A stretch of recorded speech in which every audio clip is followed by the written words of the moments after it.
We have officially entered the dog days of summer. This is when the weather gets hot, the ocean gets warm, the days are long, and the last thing that anyone wants to do is get up early to work all day when the beaches are perfect, and then come home to prepare for the next day. This year is especially hard as we are faced with just so much stuff. Palestinian conflict, Russia and Ukraine conflict, tariffs and trade disputes, Israeli and Iranian conflict. I am sure that there are many other more domestic friction items that could be mentioned, but suffice it to say that there is just a lot of stuff going on that does little to make the economy seem like it is poised for expansion and a time for companies to flourish. This is why I find it most important to separate the actions of the financial markets from discourse and human suffering. This is especially true when it really doesn't matter what channel you turn on the television, the radio, or in the press. Over the years, I have learned to really dive into the press, namely the Wall Street Journal, New York Times Barron's, and Investor's Business Daily. When I say dive into, I mean to read the subtle intimations in articles rather than just the raw content. Context and subtleties can completely change the interpretation of the content and sway it to the political leanings of the author or the overall periodical. I read them for content, of course, but I pay special attention to tone.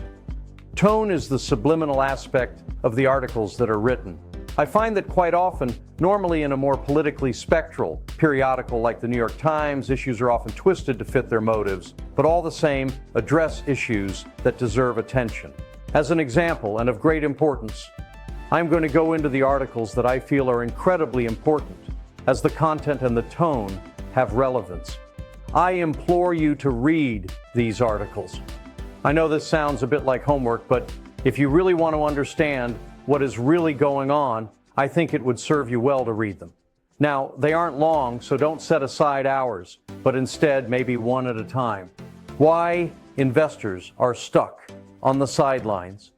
Wall Street Journal, May 31st. Everything mentioned earlier, an investor hardly knows where to turn.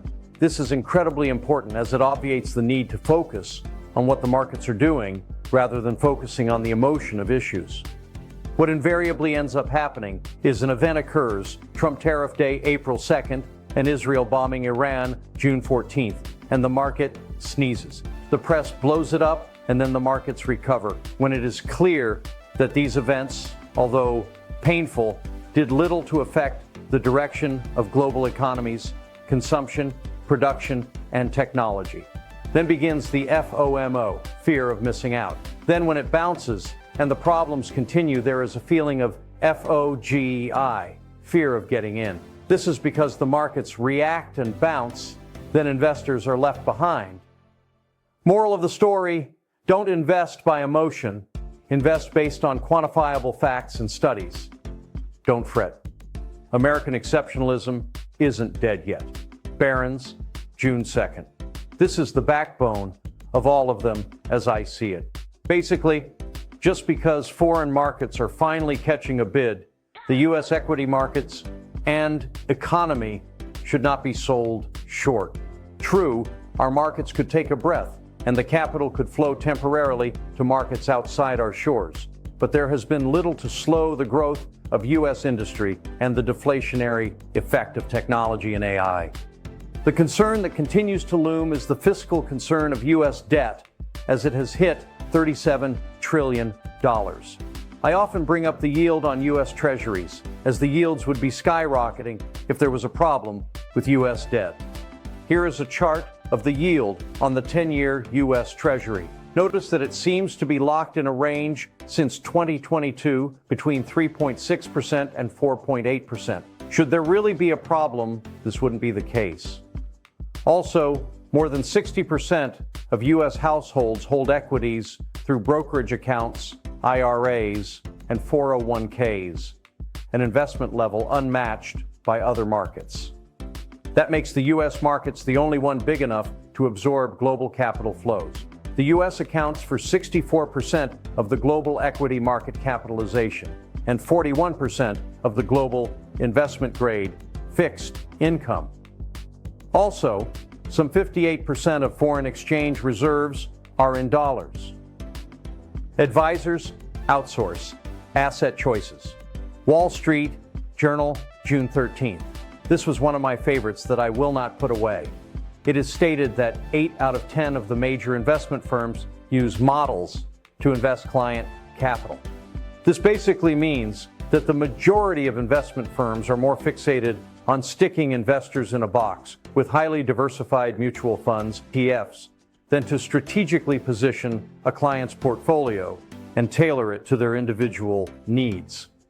The article says that outsourcing some or all of their investment management frees up time for advisors to focus on client relationships. Now, wait a minute. Isn't the client portfolio and needs predicated on the client relationship?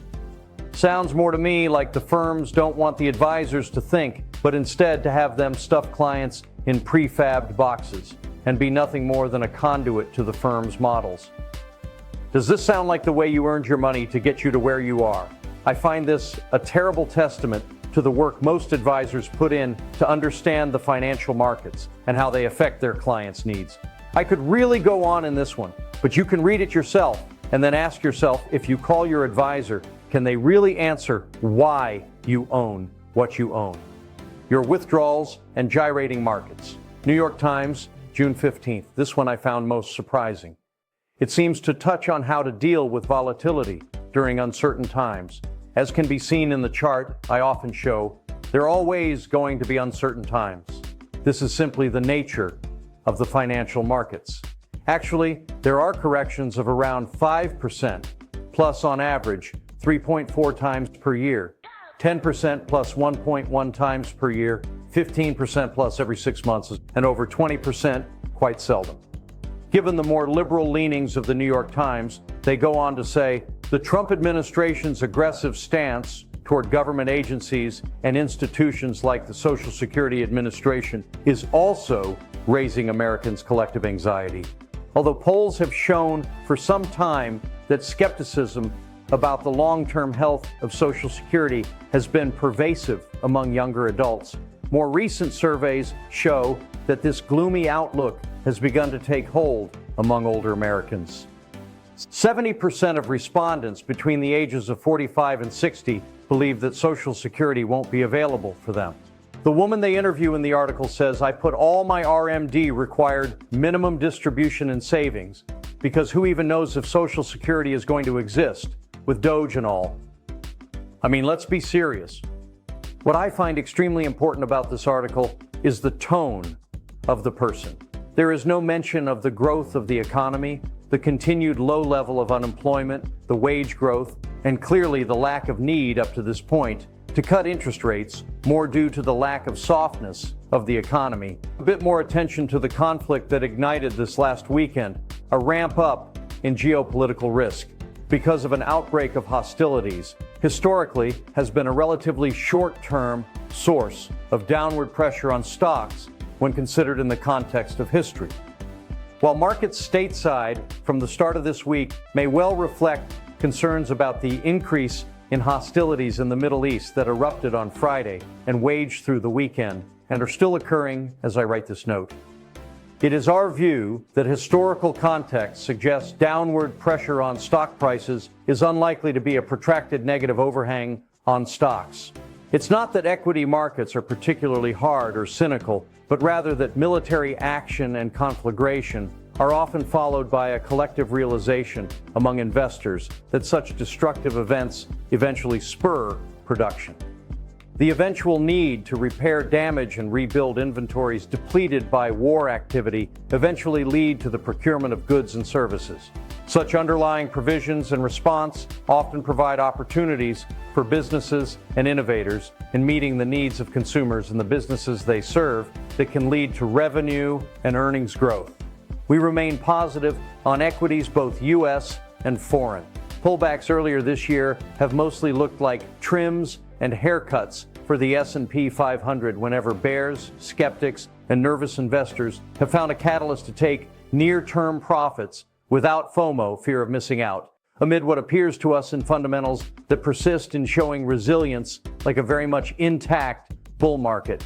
Drivers of the bull market that, in our view, have provided resilience in the intermittent downdrafts that occurred in 2024 into this year include the success the Fed has had in pursuing tighter monetary policy that has brought down the pace of inflation since March of 2022, aided by resilience in consumer spending, S&P 500 earnings growth, and job growth, which have provided support for the U.S. economy and the markets.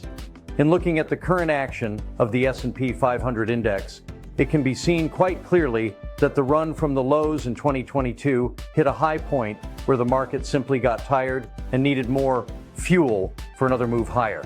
This high point sort of created an overhead ceiling on the markets.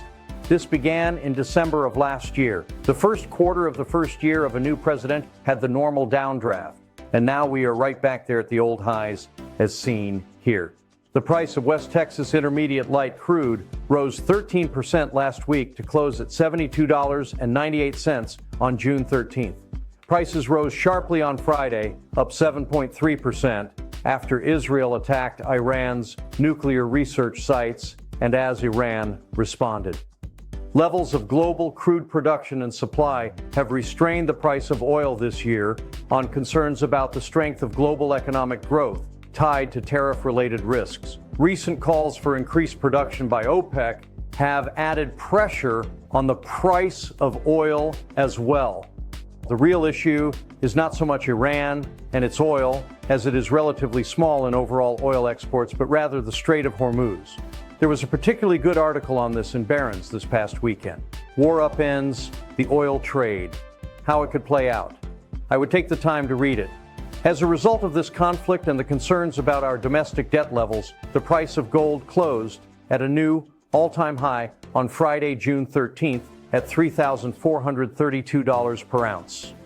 Rising tensions in the Middle East drove a flight to safety on Friday, which pushed the precious metal to a new high. I, for one, believe that the gold market is big enough for a lot of speculators to participate in it, yet small enough that big speculators can push it around. Given inflation where it is, this move in gold, I believe, is more deeply rooted in speculation and U.S. dollar weakness than the fear of inflation running rampant. If one is to look at the price of gold most recently, it seems to be validated by the move down in the U.S. dollar. It is assumed that U.S. dollar weakness is weak equals bad, but in reality, it is a function of trade and could actually be quite good for our domestic economy as our goods and services get cheaper to foreign consumers and theirs increase to U.S. dollar buyers from an exchange rate basis. The United States consumes a large share of its GDP. China, not so much. The result is yin and yang. On net, China produces and the U.S. consumes. Treasury Secretary Scott Bessent put it this way last week at a Senate hearing. China has a singular opportunity to stabilize its economy by shifting away from excess production towards greater consumption. That is the rallying cry for tariffs and trade negotiations. And while the U.S. government seems to blame it all on China, it is also true that the U.S. has a singular opportunity to shift away from excess consumption toward greater production. And since consumption is almost 70% of GDP, this transfer of wealth should lift growth. In the real world, it doesn't actually lift GDP, but it does lift consumption. Since 2008, real consumer goods expenditures are up 62% in the United States. Unfortunately, the most aggressive measure of U.S. value-added manufacturing is only up 14%. In other words, because of government policy, the U.S. economy is off kilter. We consume more than we produce, the exact opposite of China. Don't get us wrong, we are not asserting that China is playing fair. They aren't. They steal intellectual property, they pay workers less than they should, and they take advantage of the U.S.'s consumer-driven society.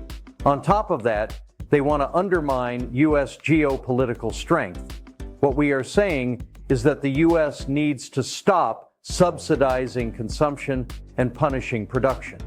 In closing, where does this leave us currently? We are currently in sort of a holding pattern. Q1 earnings are out. Fed meets today. The big beautiful bill is sort of like a golf ball trying to go down the throat of our economic snake. And there are more than a handful of international conflicts still in full swing. When there is this much stuff going on, I tend to focus more on the bond market. If things are really getting bad or are getting ready to get bad, it is usually sniffed out by the bond market. The spread between high-yield debt and U.S. Treasury debt expands, and fear of impending economic difficulty is telegraphed. As can be seen here, we are right back where we were, and no major economic time bombs seem to be present. This never accounts for a black swan type of event, but as can be seen, the Israel-Iran conflict is having far less effect on our bond market than the tariff tussle did. We will keep our eye on the ball and keep you informed if we see anything of major importance. Since the time at present is one of relative domestic quiet, I implore you to read the articles I have highlighted. I think they will do much to provide deeper understanding of current investor opinion and some historical perspective. As always, please contact us if we may be of assistance.